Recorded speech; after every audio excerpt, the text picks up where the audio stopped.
መክበር ትፈልጋለህ? እግዚአብሔር ያለው ባንተ ሕይወት ላይ እንዲፈጸም ትፈልጋለህ? አትዋሽ፣ አትግደል፣ አታመንዝር፣ አትስረቅ፣ በሐሰት አትመስክር። እንደ እግዚአብሔር ፍቃድ ውጣ ግባ፣ እንደ እግዚአብሔር ፍቃድ ሂድና እግዚአብሔር አምላክ በጊዜው ይጎበኛል። ኢየሱስ ይሰቀል፣ ባርባን ይፈታ፣ ኢየሱስ ይሰቀል፣ ባርባን ይፈታ ብሎ በኢየሱስ ላይ ትላንትና ብዙ ታምራት ኢየሱስ ያደርግ ያዩ ሰዎች መልሶ ኢየሱስ ላይ ዘበቱበት፣ በውሸት መመስከር ጀመሩ። አንዳንድ ጊዜ እግዚአብሔር ባንተ ሕይወት ላይ የሚያስገርም ታምራትን ሲያደርግ፣ እግዚአብሔር የሆነ ከፍታ ሲያወጣ የሆነ ሰዎች ባንተ ላይ ይነሳሉ። ኢየሱስ ጌታ ነው። በስኬት ላይ ይቆጣሉ። ስኬታማ ስትሆን የሆነ ነገሮችን መያዝ ስትጀምር፣ የሆነ ክብር ጋር መድረስ ስትጀምር አንዳንድ ሰዎች ፊታቸውን ይቀይራሉ፣ መልካቸውን ይቀይራሉ። እግዚአብሔር አንድ ሰው በዚህ ዓመት ከፍ ያደርጋል። እግዚአብሔር በዚህ ዓመት አንድ ሴትን ከፍ ያደርጋል። እኔ ነኝ የሚል መልእክተኛ ካለ ይውሰድ በጌታ በኢየሱስ ስም። ይሄ ዓመት ሳይዘጋ 2018 ሳይዘጋ እግዚአብሔር ያንቺ ምዕራፍን ይከፍታል። 2018 ሳይዘጋ እግዚአብሔር በሮቻችሁን ይከፍታል። 2018 ሳይዘጋ ካላችሁበት ምጥ ውስጥ እግዚአብሔር ያወጣል። እግዚአብሔር የተናገረው ቦታ መድረስ ትፈልጋለህ? እግዚአብሔር የተናገረው ስፍራ መድረስ ትፈልጋለህ?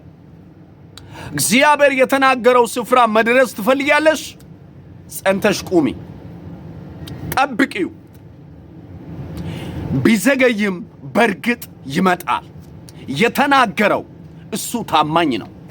ያወራው እሱ ታማኝ ነው። አትረበሹ። እግዚአብሔር ጸንቶ መጠበቅ እጅግ ዋጋ ያስከፍላል። ነገር ግን ይሁን እንጂ እሱ በራሱ ጊዜ ሲመጣ ሁሉ ውብ ይሆናል። አንድ ሴት ልጅ ካረገዘች በኋላ 9 ወሯን ትጠብቃለች። ያለ ጊዜ የሚወለድ ልጅ ሊያድግ ይችላል፣ ሊሞት ይችላል። ነገር ግን በጊዜ የተወለደው ልጅ ጥርጣሬ የለውም፣ ያድጋል። ኢየሱስ ክርስቶስ ጌታ ነው። ክብር ለኢየሱስ ክርስቶስ ይሁን። አምናለሁ በሕይወታችሁ ላይ ይሄ በረከትን አውጃለሁ በጌታ በኢየሱስ ስም። የሚወዱና የሚጠሉ እያዩ በዚህ ዓመት ትባረካላችሁ። ዮሴፍ በ37ኛው ምዕራፍ ላይ ያየው ህልሙ እንደተፈጸመ ዮሴፍ ያኔ በልጅነቱ 11 ከዋክብትና 11 ነዶ ለኔ ነዶ በዙሪያዬ ሲሰግዱ አየው ያለው ህልሙ በ41ኛው ምዕራፍ ላይ እንደተፈጸመ እግዚአብሔር የጠበቃችሁ ሰዎች ለእናንተ መልእክታችሁ ነው። የተራባችሁ፣ የተጠማችሁ፣ በመከራ የተጎዳችሁ፣ በእራብ የተጎዳችሁ፣ በሚወዱና በሚጠሉ ሰዎች የተገፋችሁ፣ ግን የተናገረኝ የታመነ ነው ቢዘገይም በርግጥ ይመጣል ብላችሁ በትዕግስት እግዚአብሔር ለጠበቃችሁ ለእናንተ መልእክት አለኝ። እግዚአብሔር ወደ አደራሻችሁ ይመጣል። እግዚአብሔር ይጎበኛችኋል። ራእያችሁ አይሞትም፣ ህልማችሁ አይሞትም።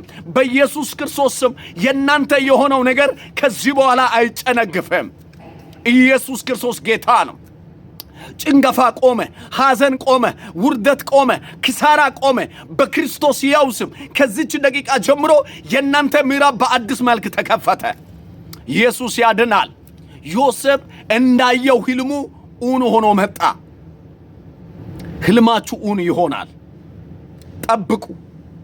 መክበር ትፈልጋለህ? እግዚአብሔር ያለው ባንተ ሕይወት ላይ እንዲፈጸም ትፈልጋለህ? አትዋሽ፣ አትግደል፣ አታመንዝር፣ አትስረቅ፣ በሐሰት አትመስክር። እንደ እግዚአብሔር ፍቃድ ውጣ ግባ፣ እንደ እግዚአብሔር ፍቃድ ሂድና እግዚአብሔር አምላክ በጊዜው ይጎበኛል። አንተ በጠበቀው ቀን ሳይሆን እሱ በጠበቀው ቀን ኢየሱስ